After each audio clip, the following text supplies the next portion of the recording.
நீயா நானால ஒருத்தர் சொல்லியிருப்பாரு, எப்படி வந்து இந்த ஆன்லைன் பிளாட்ஃபார்ம்ஸ் வந்து நம்மள வந்து ஆட் போட சொல்லுவாங்க. அதுலேருந்து எப்படி வந்து பிரயோஜனம் இருக்காதுன்னு. இதெல்லாம் வந்து எக்ஸ்ட்ரீம் கேஸு. பார்த்தீங்கன்னா, நீங்களே வந்து கண்ல தண்ணி விட்டுருவீங்க. இது பார்த்தீங்கன்னா, என்னோட மே மந்தோட ரிப்போர்ட். மே 1ஆம் தேதியிலேருந்து 31ஆம் தேதி வரைக்கும் இருக்கிற என்னோட சேல்ஸ் ரிப்போர்ட் இது. இதில் பார்த்தீங்கன்னா, 13,929 மொத்தம் என் கஸ்டமர்ஸ் வந்து எனக்காக பே பண்ணியிருக்காங்க. ஓகேங்களா? ஆனா, அதில வந்து ரூ. 3080 ஜொமேட்டோ வந்து அவங்களோட சர்வீஸ் ஃபீயாக எடுத்துக்கிட்டாங்க. ஸோ 13,900 ரூ. 3,000 அவங்க ஃபஸ்ட்டே எடுத்துருவாங்க. என் கஸ்டமர்ஸ் கொடுக்குற காசு என்கிட்ட ஃபுல்லாலாம் வராது. அதுக்கப்புறம் நான் கவர்மெண்ட்டுக்கு கொடுக்குற சார்ஜஸ் இந்த ஜிஎஸ்டி வந்து ரூ. 843 தனியாக காட்டியிருக்காங்க. இப்போ இதுதான் வந்து அந்த வேதனையான விஷயம். 2,370 பார்த்தீங்களா? இது வந்து நான் வந்து க்ரோத்க்கு இன்வெஸ்ட் பண்ணியிருக்கேன். ஆடுக்கு வந்து நான் இன்வெஸ்ட் பண்ணியிருக்கேன். இப்போ இது வந்து எப்படி எனக்கு ஒர்க் அவுட் ஆச்சுன்னு நான் உங்களுக்கு இப்போ காட்ட போகிறேன் வாங்க. இது ஜொமேட்டோவில் என்னோட ஆட் ரிப்போர்ட் இது. மே 1ஆம் தேதியிலேருந்து 31ஆம் தேதி வரைக்கும் இந்த ஆட் ரன் ஆயிருக்கு. நான் எவ்வளோ செலவு பண்ணியிருக்கேன்னா 1971 செலவு பண்ணியிருக்கேன். ஆனால் அது வந்து 2300 பார்த்தீங்க. நம்ம கவர்மெண்ட்டுக்கும் நம்ம சேர்த்து தாங்க காசு கொடுக்கணும். பிஸ்னஸ் ஆகுதோ இல்லையோ. ஸோ அது வந்து கவர்மெண்ட்டுக்கு போயிடுச்சு. இதனால் எனக்கு எவ்வளோ லாபம் வந்திருக்குன்னு பார்க்குறீங்களா? 0 ஆர்டர் வந்திருக்கு. எனக்கு ₹0 இதில் ரிட்டர்ன் வந்திருக்கு.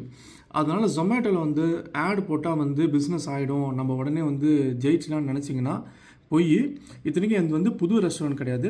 நான் 4 வருஷமாக வந்து ரன் பண்ணிகிட்ருக்கேன். எனக்கு வந்து ஆர்கானிக்காகவே வந்து 4.3 ரேட்டிங் இருக்குது. ஸ்விக்கியில் பார்த்தீங்கன்னா 4.6 4.7 ரேட்டிங் இருக்கும். எனக்கே வந்து இந்த நிலமை தான். இவங்ககிட்ட எவ்வளோ செலவு பண்ணால் கூட நம்மளுக்கு சேல்ஸ் அவங்க வாங்கி தர முடியாது. எந்தெந்த ஆப்ஷனில் அவங்க வந்து காசு எடுக்கிறாங்களோ அது வந்து காசு போயிட்டு தான் இருக்கும். பார்த்துருப்பீங்க, இந்த 2,300 எனக்கு வந்தது வந்து 0.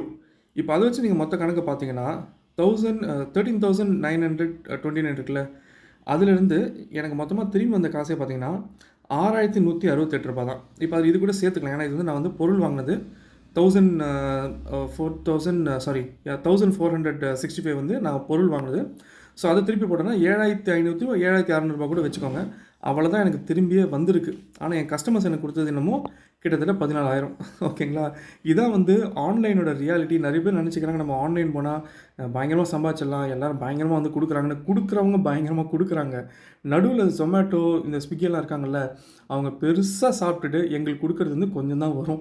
இதை வச்சு நாங்கள் ஓட்டுறது ரொம்ப ரொம்ப கஷ்டம். ஆனால் இதுலேயும் ஓட்டணுன்னு என்ன மாதிரி சிலர் வந்து இன்னும் ஓடிட்டு தான் இருக்கும். ஒரு நாள் இந்த சிஸ்டம் நம்மளுக்கு சரியாகும். அன்றைக்கி நம்ம நாள் கண்டிப்பாக நல்லாவே இருக்கும். இது வரைக்கும் இந்த வீடியோ பார்த்தமைக்கு எல்லாருக்கும் நன்றி. வணக்கம்.